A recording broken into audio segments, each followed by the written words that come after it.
Bonjour à tous et bienvenue dans un nouvel épisode de Fleurs d'avocat. Je suis, ravie de prendre ce temps avec vous pour réfléchir, ou plutôt vous indiquer comment capitaliser sur une erreur de recrutement. Hem, c'est un sujet que j'ai envie d'aborder parce que des erreurs de recrutement, je pense que rares sont les recruteurs, les personnes qui recrutent des personnes, hem, dans leur équipe qui, n'y sont pas confrontées un jour.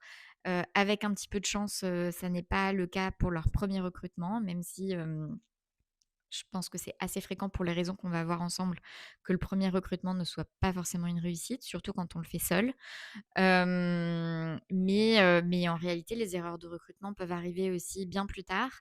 Et nous, on voit aussi des personnes enfin, on est amené à travailler avec des clients, hem, qui sont très mûrs, très matures dans leur parcours professionnel, qui sont loin d'en être à leur premier recrutement et qui en fait, enchaînent les galères de recrutement et c'est parce que, d'une certaine façon, recrutement après recrutement, ils n'ont pas réussi à capitaliser sur, hem, à apprendre de l'erreur de recrutement et à capitaliser sur cette erreur pour mieux recruter la fois suivante. Donc c'est un épisode qui est susceptible de parler à des personnes, de maturité entrepreneuriale très différentes. Je vous souhaite de l'écouter assez tôt, mais évidemment, ça marche aussi pour les personnes plus expérimentées. Bref, hem, l'objectif, c'est, comme toute erreur, que cette erreur nous serve à quelque chose parce que c'est une erreur de recrutement est quelque chose d'assez pénible. C'est coûteux. C'est coûteux parce que si on est passé par un cabinet de recrutement, ben, enfin, déjà, il y a le prix du cabinet de recrutement. Mais c'est pas coûteux que pour ça. J'ai presque envie de dire que ça, c'est le plus indolore dans cette histoire. Le plus dur, c'est que entre le moment où on décide de recruter et le moment où la personne arrive, il se passe, souvent ou globalement au moins 4 mois. Je vous parle des cas de figure les plus courants. Et c'est au bas mot. C'est globalement, vous avez, 6 à 8 semaines, en fonction des secteurs d'activité, en fonction d'à quel point le marché est tendu, en fonction d'à quel point vous faites des démarches de façon très proactive, en fonction de plein de choses. Mais voilà, entre le moment où la décision est prise, il y a une offre qui est publiée et le moment où, la personne arrive, parce que, ben, il faut le temps du recrutement. Ensuite, si la personne est déjà en poste quelque part, il y a le temps du préavis. Ou le temps, si c'est un junior, mais qu'il y a un stage à finir avant d'intégrer pour une première expérience professionnelle, hors stage, finir le stage, parfois finir le stage, plus prendre des congés, plus ensuite arriver. Et puis ensuite la personne arrive et puis là, on sait toujours pas si c'est, ou pas une erreur de recrutement. Ensuite, il faut souvent quelques semaines avant de se faire une idée vraiment plus précise de si c'est une réussite ou pas. Parce que, ben, on voit la personne, sur site, de façon très concrète. Donc c'est coûteux parce que, ça prend du temps. Ça prend du temps de recruter. Ça prend du temps ensuite à l'organisation d'attendre avant de pouvoir constater que ce recrutement était ou pas une réussite. Et puis ensuite, ça prend le temps bah, voilà, de faire l'expérimentation de la pertinence de la personne. Hem Pour finir, si jamais c'est un échec, ça veut dire qu'il faut tout recommencer. Et en plus, cet échec peut venir perturber un équilibre dans une équipe et donc pour toutes ces raisons, c'est coûteux parce que, ça mobilise une organisation de manière assez, importante, hem et les impacts sont multidimensionnels. Donc j'ai presque envie de vous dire que le prix du chasseur dans tout ça, Heu, il est assez, enfin, il est presque anecdotique quand on regarde par rapport à l'intégralité de ce qui fait qu'une erreur de recrutement coûte cher et c'est aussi pour ça que, tout mettre en œuvre pour minimiser une erreur de recrutement, est important compte tenu du coût global, y compris et notamment les coûts cachés. Hem, Normalement, une erreur de recrutement, en réalité, c'est une loupe en creux sur les attentes. Qu'est-ce que je veux dire par là? Je veux dire que quand on se plaint d'un collaborateur qui a des problèmes d'orthographe, quand on se plaint d'un collaborateur qui est mal organisé, qui tient mal ses dossiers, qui n'est pas rigoureux sur le suivi des dates de procédure, bref, qui tient pas ses dossiers, qui les tient pas comme on aimerait qu'il les tienne. Euh, Quand on se plaint d'un collaborateur qui manque de sens stratégique, d'un collaborateur qui n'est techniquement pas bon en droit, ou quand on se plaint du fait que ce collaborateur, c'est pas mal, mais on peut pas le mettre sur des dossiers en anglais, donc en fait, c'est problématique. Bref, tout ça, ça agit comme une loupe en creux sur, en réalité, quelles sont les attentes qu'on a. Et parce que du coup, ce qu'on dit, si on tourne ça en positif, ce qu'on dit, c'est que ses attentes, c'est que la personne ait une bonne orthographe, qu'elle soit rigoureuse dans la tenue de ses dossiers, qu'elle ait un très bon sens stratégique. euh, à décliner, parce que tout le monde n'entend pas la même chose par sens stratégique, mais en tout cas, ça se précise, ça s'exprime. Qu'on veut un bon technicien du droit, etc., etc. Qu'on veut quelqu'un qui parle, qui soit à l'aise en anglais, en tout cas assez à l'aise pour faire soit travailler en anglais à l'écrit, soit tenir des réunions en anglais à l'écrit, en autonomie ou pas. Mais bref, tout ça, ça se décline. Et donc en creux, c'est ça qu'on dit.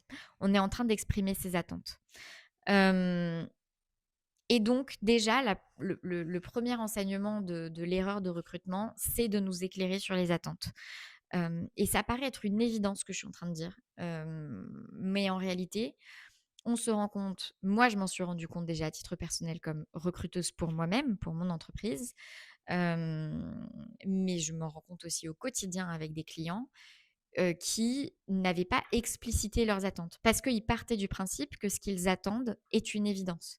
C'est une évidence que l'autre, que cette compétence soit présente parce que chez eux c'est naturel, parce que chez eux c'est un muscle qui est là et qui est une évidence et que du coup ils en oublient qu'est-ce que c'est de potentiellement ne pas avoir cette compétence. Moi par exemple c'est quelque chose que j'ai vécu avec un profil qu'on a recruté pour faire de la rédaction. Enfin, et en fait, là, je vais vous dire, il y a plusieurs profils comme ça, que ce soit en CDI ou que ce soit en freelance, pour faire de la rédaction. Et en fait, c'était une catastrophe, à mon sens, parce que dans mes attentes rédactionnelles, il y a le fait que les écrits soient extrêmement structurés. Alors, je suis beaucoup plus structurée à l'écrit qu'à l'oral. J'espère que oralement parlant, c'est un petit peu structuré quand même, mais à l'écrit, par contre, j'ai une rigueur de structure qui est extrêmement forte.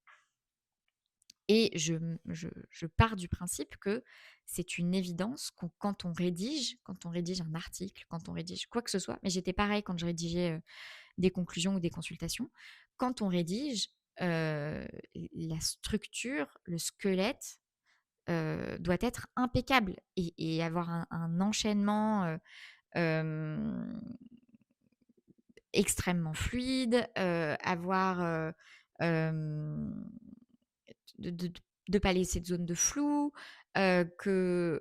juste la structure et la précision vraiment dans l'expression écrite.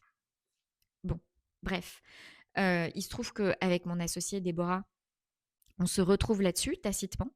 Euh, et, euh, et qu'on s'est rendu compte qu'il y a des personnes et qui pourtant font de l'écriture une partie de leur métier, qui n'ont pas du tout ça.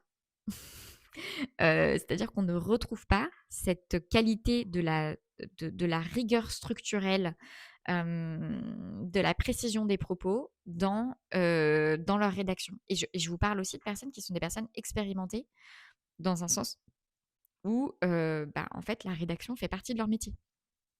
Que ce soit des rédacteurs web, que ce soit des chercheurs qui du coup ont une partie rédactionnelle tout simplement parce que un chercheur ça écrit des articles, ça écrit une thèse et ça écrit des articles, que ce soit mmh, enfin bref, juste que tout le monde n'a pas cette capacité d'écriture là avec cette compétence là. Et je pense que ça typiquement c'est quelque chose où maintenant on a appris à l'expliciter parce que on n'attend pas juste de quelqu'un qui rédige, on attend de quelqu'un qui rédige avec d'une certaine façon. Et j'ai aucun problème avec le fait que les gens aient un certain style à eux, qui soit pas forcément le mien. Mais par contre, je ne suis pas capable de travailler avec quelqu'un qui ne sait pas rédiger de manière, structurée, et précise. Et Déborah, c'est la même chose et encore une fois, pour nous, c'était tacite, c'était une évidence et puis on s'est rendu compte, que voilà, qu'il y a des personnes qui ne savent pas faire ça et donc maintenant, on en fait quelque chose d'exprimé explicitement et on va revenir sur la suite. Donc bref, tout ça pour dire que ça a l'air d'être une évidence, mais l'erreur de recrutement nous apprend quelque chose de nos attentes. Et ça, c'est le premier point de focus. C'est-à-dire qu'il faut ne pas prendre l'évidence pour ce qu'elle est, c'est-à-dire sortir de la posture de l'évidence, c'est-à-dire: «Bah oui, bah, c'est évident qu'un avocat, il doit savoir faire ça. C'est évident qu'un avocat, il doit faire ceci ou que c'est il doit faire que ça». Je vais vous prendre l'exemple de la qualité technique.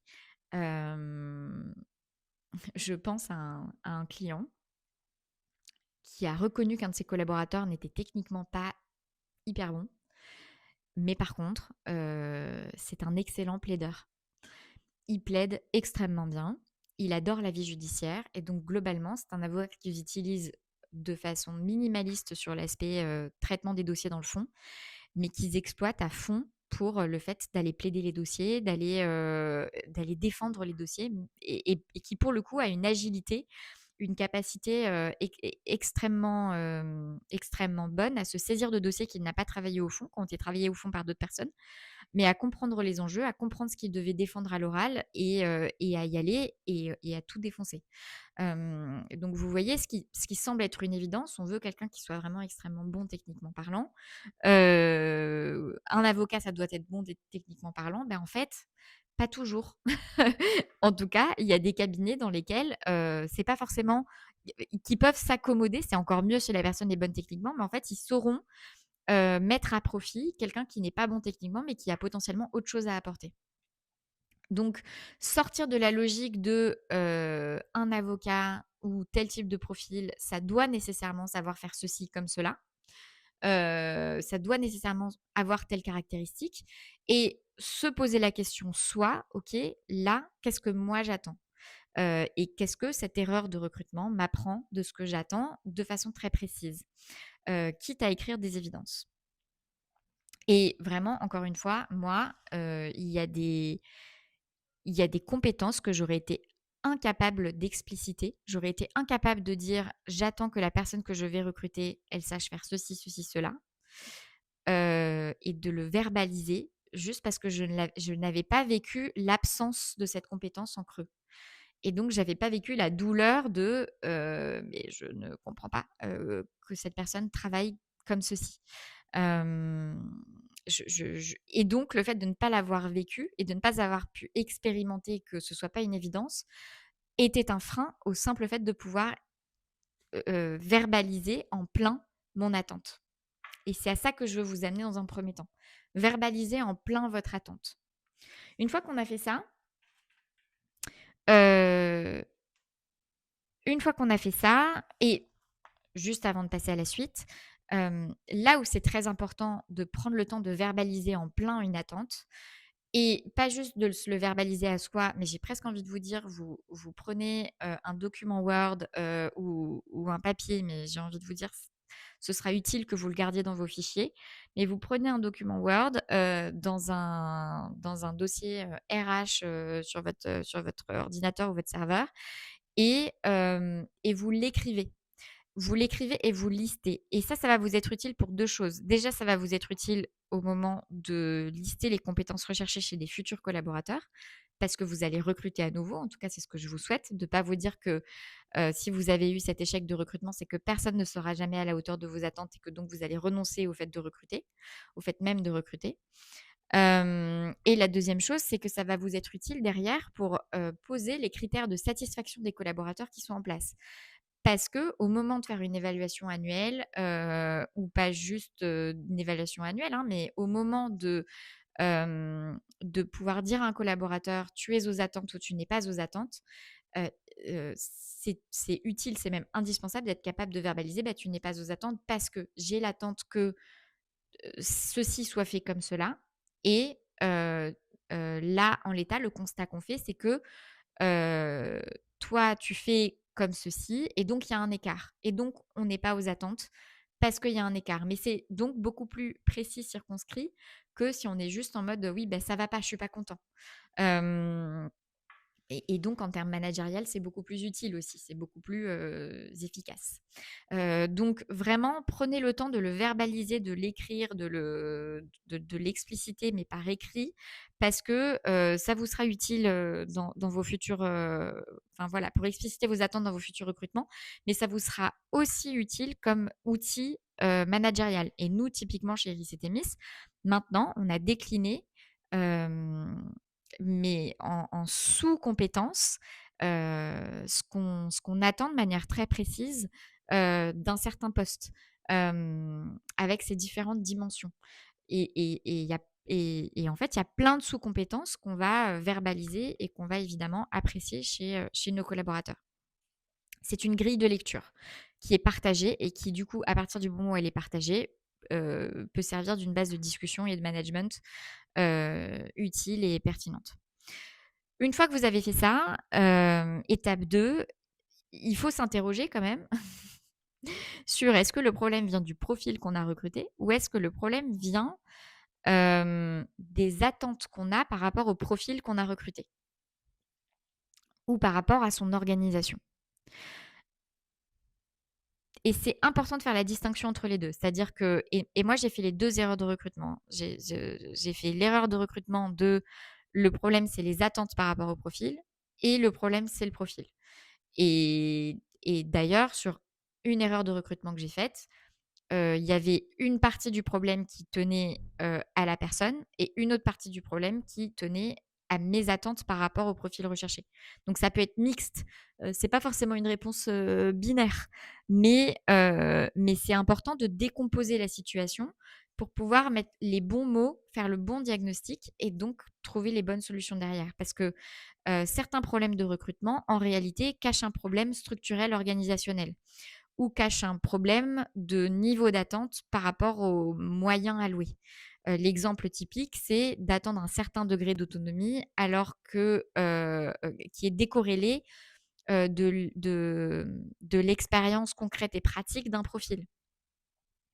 Le junior dont on attend qu'il est autonome. Et d'ailleurs, je vous parle d'un junior, mais on peut être junior sur certaines compétences à plein moment de sa vie. Recruter un senior qui n'a jamais managé, mais attendre qu'il sache manager. Alors que c'est peut-être un senior techniquement parlant sur sa matière, mais ça n'est pas un manager expérimenté. C'est un manager junior qui a tout à apprendre en management et qui donc, par définition, c'est a priori, c'est des attentes qui sont démesurées par rapport au profil. En tout cas, si ça avait été discuté. Mais même si ça n'a pas été discuté, que ça a été discuté ou pas, ça n'est pas raisonnable d'attendre de quelqu'un qui n'a pas d'expérience managériale qu'il sache manager, quand bien même il ait 10 ans d'expérience. Parce qu'on peut traverser 10 ans d'expérience professionnelle sans avoir jamais managé qui que ce soit. Hem Et donc ça, c'est un problème de corrélation entre les attentes et le profil recruté et ou l'organisation. Là où je vous parle d'organisation, par exemple, nous, ça nous est arrivé, c'est d'attendre d'un certain profil, hem, un d'une certaine façon, qu'il soit mouton à 5 pattes. C'est-à-dire qu'on se dit: «J'ai besoin de tout ça, je mettrais bien tout ça sur la même personne». Alors qu'en fait, raisonnablement, c'est rarissime que la même personne va réellement pouvoir répondre à l'intégralité de ses attentes de façon satisfaisante. Et soit on assume qu'il y a certaines des casquettes dont on attend que cette personne, se revête, sur lesquelles on sait qu'elle sera pas très bonne, mais bon, elle va gérer tant bien que mal. Soit en réalité, c'est qu'il faut décomposer le poste et il faut une personne qui a une certaine casquette et une autre personne qui a une autre casquette. Parce que, bah, en fait, le tout sur la même personne, c'est une question de mouton à 5 pattes qui sera extrêmement difficile à trouver et la probabilité est faible que la personne que vous allez recruter soit vraiment compétente sur tous ces aspects-là. Et donc ça, c'est une question de voilà, d'attente par rapport au profil recruté et j'ai presque envie de dire de manière plus globale d'organisation, de structuration d'équipe. Hem, Cette interrogation, c'est vraiment important de la faire parce que c'est le moment, C'est le moment où, on est en mesure de s'interroger sur sa responsabilité personnelle dans cette erreur de recrutement. C'est-à-dire qu'il y a des erreurs de recrutement qui sont liées, voilà, très clairement, au fait que, heu, la personne n'a pas une compétence qu'on pensait qu'elle aurait, et qu'on attendait qu'elle ait. Et c'est entre guillemets, «c'est un problème de personne». Et puis il y a d'autres erreurs qui sont juste en fait, c'était prévisible. C'était évident que les attentes étaient démesurées par rapport au profil vers lequel on s'acheminait. Nous, chez Iris et Thémis, mais je pense que c'est le cas de beaucoup de consultants en recrutement, c'est un point qu'on est très régulièrement amené à travailler avec nos clients parce que quand ils nous font la liste, de leurs desiderata en termes de profil et de ce qu'ils attendent de ce profil, comme intégration et comme utilité dans leur équipe, on leur dit: «Alors, on peut essayer, mais je pense que vous attendez une chimère». Hem, parce qu'en fait, la réunion de ça et de ça, en tout cas à ce niveau-là de rémunération, c'est très rare parce que les profils qui cumulent ces 2 compétences, ils vont dans tel type d'organisation et tel type d'organisation, on est sur un autre marché du travail. Ou parce que, en fait, la personne elle vient avec ça et c'est évident que ça a ça pour contrepartie. Bref, c'est des discussions qu'on a parce que c'est des discussions d'arbitrage de juste, attente versus, réalité, probable. Réalité, qui n'est pas une réalité de rêve, avec le génie d'Aladin, quoi. Et ça, c'est un truc dont j'ai, à titre personnel, fait les frais, hein. Typiquement, ma toute première collaboration qui a duré 2 semaines, j'ai été recrutée, en CDD remplacement congé maternité, donc je sortais de mon dernier stage. J'ai été recrutée en CDD congé maternité, de remplacement congé maternité pour remplacer une avocate qui avait 5 ans d'expérience, qui était dans sa 6e ou 5e année. Je crois qu'elle était dans sa 6e année. Et au bout de 2 semaines, on m'a dit: «Mais en fait, vous n'êtes pas aussi, autonome, opérationnellement parlant». Non.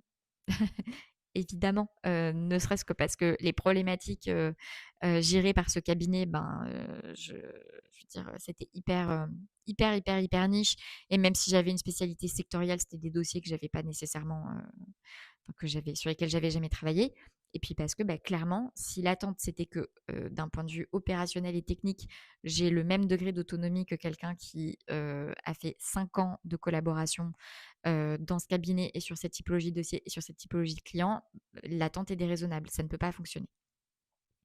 Donc voilà, mais je vous dis ça, c'est mon exemple personnel. C'est aussi un exemple que je croise, très souvent, très souvent chez des clients ou chez des collaborateurs qu'on récupère qui me disent: «Bah, en fait, ça marche pas parce qu'on me reproche, ceci, mais en fait, la vérité, c'est que, hem, je ne pourrais pas être à la hauteur aujourd'hui à un instant T» et c'était dit et c'était discuté. Hem Évidemment, heureusement, on a aussi plein d'avocats qui sont hyper honnêtes par rapport à ça et je pense par exemple à une cliente qui a recruté, un profil expérimenté, 10 ans d'expérience et elle savait, c'est-à-dire que c'était discuté, c'était en droit social, c'était discuté que c'était quelqu'un qui avait une expérience très extensive sur les problématiques de relations individuelles, tant en conseil qu'en contentieux, mais qui par contre avait beaucoup moins d'expérience sur des problématiques de relations collectives du travail et donc, elle ça a été le recrutement s'est fait en connaissance de cause, malgré le fait que ce soit une cliente qui a eu une activité, assez soutenue en relations collectives du travail. Le recrutement a été fait en connaissance de cause, aussi parce que, c'était une partie de ce qui présentait de l'intérêt dans cette collaboration pour cette collaboratrice. Elle y voyait une source de continuer à monter en compétence sur des problématiques sur lesquelles elle n'avait pas été exposée, jusqu'à maintenant. Donc ça faisait partie des raisons pour lesquelles c'était intéressant pour elle, de rejoindre ce cabinet et la cliente en était consciente et quand on prend des nouvelles, à la fin de la période d'essai, la cliente nous a dit: «Ben, c'est nickel là-dessus. Il y a effectivement pas mal de travail sur l'aspect des relations collectives. Mais ça remet pas en cause le fait que je sois très contente de ce recrutement. On le savait d'avance et voilà, c'est connu et puis elle va apprendre.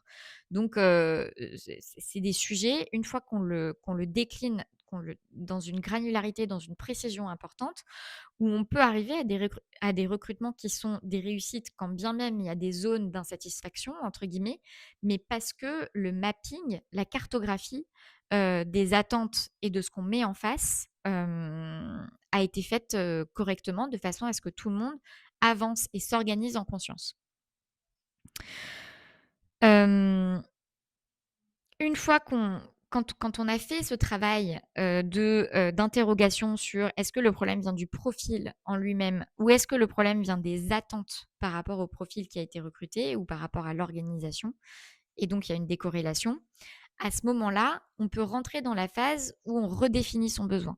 OK, on a fait une erreur de recrutement, on va pas, renoncer au recrutement pour autant, on se relance dans un recrutement, très bien et donc redéfinition du besoin.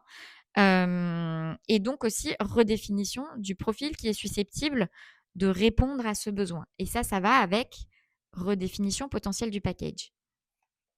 Pourquoi? Parce que, il y a quand même un moment où il faut arbitrer. OK, on veut quelqu'un qui, est enfin, c'est un exemple qui est très classique, mais qui en même temps est, le plus fréquent, donc je veux dire, je vais pas me lasser de le répéter. On veut quelqu'un qui a ce degré d'autonomie, qui sache parler anglais et qui ait de l'expérience sur, tel type d'opération, tel type d'opération, tel type d'opération. Et en plus avec un vernis sectoriel, le must du must.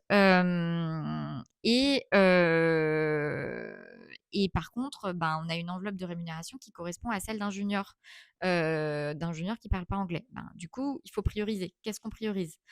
Est-ce qu'on priorise, le budget? Et dans ces cas-là, il va falloir, bah, juste, manger sa frustration qu'on n'a pas les moyens d'avoir quelqu'un qui ait le degré d'autonomie qu'on souhaite. Ou est-ce qu'on priorise l'autonomie? Dans ces cas-là, ben, on revoit le budget. Je vous parle d'autonomie, mais ça pourrait être autre chose. Ça pourrait être l'anglais, ça pourrait être, bref, il y a plein de manières d'ajuster son besoin. Ça peut être le management aussi, notamment pour les profils expérimentés. À quel point est-ce qu'on fait de la compétence managériale, éprouvée un critère de recrutement? Et ben, en fait, c'est une compétence comme une autre et c'est une compétence qui se valorise aussi financièrement parlant comme une autre. Donc, est-ce que tout ça est cohérent? Et donc, c'est un exercice de redéfinition du besoin, qui peut aussi être un exercice de redéfinition, enfin, je veux dire, cette définition du besoin va aussi être souvent l'occasion de s'interroger sur, l'organisation globale d'une équipe et l'optimisation de l'utilisation des ressources qu'on a déjà existantes dans une équipe. Parce que parfois, on attend une liste de choses d'un profil parce qu'on se dit: «J'ai besoin de tout ça», alors qu'en réalité, on n'a pas nécessairement besoin de tout ça. On a besoin de tout ça dans son équipe, mais on n'a pas forcément besoin de tout ça sur un profil et sur tous les profils de son équipe. Et on peut s'organiser avec, une forme de séquençage où on se dit: «Ben, j'ai, 50 ou 40 de mon activité qui se fait en anglais parce que c'est des clients étrangers et donc voilà. Mais en réalité, j'ai déjà quelqu'un qui est extrêmement compétent en anglais. Et donc et qui aime travailler en anglais et je peux me projeter puisque l'anglais est une compétence, difficile à trouver, en tout cas dans ces budgets-là parce que, bah, il y a peu de personnes, qui sont vraiment à l'aise pour travailler en anglais. Je n'ai pas, envie ou je n'ai pas les moyens de mettre le budget qui me permettrait d'aller toucher ces personnes-là. En tout cas à ce niveau d'autonomie-là que je recherche et donc en fait, je me dis que je vais m'organiser avec, les dossiers, en anglais, ils seront traités prioritairement soit par moi, soit par mon collaborateur ou ma collaboratrice qui est hyper à l'aise en anglais et puis j'ai quand même tout le reliquat de mon activité, francophone, que je pourrais confier à un collaborateur qui ne parle pas, français, quitte à ce qu'il y ait un deal que cette personne, bon, bah, elle sait que, ce sera, apprécié et valorisé si elle, si elle améliore ses compétences, si elle progresse en anglais et donc si elle investit, sur son développement de compétences en anglais avec, du coaching, avec des formations, ou quoi ou qu'est-ce. Mais en tout cas, on organise un petit peu différemment en n'attendant pas nécessairement que tous ses collaborateurs sachent traiter de toutes les problématiques, dans toutes les configurations. Même si ça présente du confort, ben, c'est un confort d'une certaine manière qu'en l'état, on choisit, où on ne peut pas se permettre ou qu'on choisit de ne pas financer, de ne pas, dans lequel on choisit de ne pas investir parce qu'on a la possibilité de faire autrement et c'est complètement possible. Il faut juste du coup dézoomer et regarder les besoins au global et comment est-ce qu'une organisation au global dans l'équipe peut répondre à ces besoins. Heu et je rentre pas dans le détail de ça, mais c'est, évidemment, ça s'arrête pas ça s'arrête pas là parce que, hem, c on peut avoir une situation où OK, mais du coup, ça veut dire, est-ce que j'ai, un collaborateur qui est OK pour ne travailler qu'en anglais? Et peut-être que vous avez le collaborateur qui va dire: «Bah, non, en fait, parce que si je travaille qu'en anglais, ça veut dire que je travaille que pour tel et tel client, qui sont les clients avec lesquels on travaille et en fait, ça veut dire que c'est des clients sur lesquels je vois que les problématiques qu'on traite, c'est essentiellement ceci, ceci, cela et en fait, moi, ça veut dire que le fait de ne plus travailler en français, je perds, la possibilité d'être exposée à tel et tel et tel autre type de dossiers qui sont plutôt les dossiers qui sont confiés par les clients, avec lesquels on travaille en français et en fait, ça ne me va pas et donc on se rend compte que potentiellement, ce type de structuration-là d'équipe risque de poser un problème sur la fidélisation d'un collaborateur que pour le coup, on veut fidéliser, qui apporte pleine satisfaction. Donc c'est évidemment une question qui est à creuser. C'est un jeu de briques de Lego, auquel il faut faire attention, mais c'est quand même un jeu de briques de Lego qui est envisageable et qui se fait, en tout cas que nous on fait avec nos clients, définitivement. Donc troisième étape, l'étape de la redéfinition du besoin. Comme je vous disais, c'est un moment de responsabilisation, d'arbitrage, de priorisation. Hem et dernière étape, il faut s'interroger sur la pertinence du processus de recrutement. Pourquoi? Parce que, et typiquement nous, c'est une erreur qu'on a faite, hein, vous pouvez conduire un processus de recrutement qui ne vous conduit pas à apprécier ce que vous avez besoin d'évaluer. C'est-à-dire que globalement, votre processus de recrutement ne vous permet pas de juste, vous faire une idée sur les compétences sur lesquelles vous avez des attentes, sur les points sur lesquels vous avez des attentes, par la manière même dont ce processus est structuré. Et donc, se pose la question de, ben, OK, comment s'est déroulé le premier process de recrutement qui a conduit à une erreur de recrutement? Très bien. Où est-ce que j'identifie qu'effectivement, il y avait des trous dans la raquette parce que, bah, j'ai une attente forte là-dessus, mais en fait, ça à aucun moment, ça n'a fait partie de l'évaluation, dans le cadre du process de recrutement et donc comment est-ce que parce que c'est ça qui nous intéresse surtout, comment est-ce que je construis mon nouveau process de recrutement pour, me permettre de me faire un avis fiable et de dérisquer, hem, la réalité de l'existence de certaines compétences, sur lesquelles j'ai des attentes, que j'ai posées. Hem et là-dessus, j'insiste sur le fait que le problème n'est pas l'exigence d'un processus de recrutement. Le problème, c'est la façon dont cette exigence est amenée et conduite. Mais le fait d'être exigeant dans un process de recrutement n'est en soi pas un problème. Là, on a un client pareil pour lequel on est en train de faire un processus, d'un profil très expérimenté en droit social. Bon, bah, un profil de 10 ans et quelques d'expérience. Il fait passer un cas pratique, qui est un cas pratique sur table au cabinet.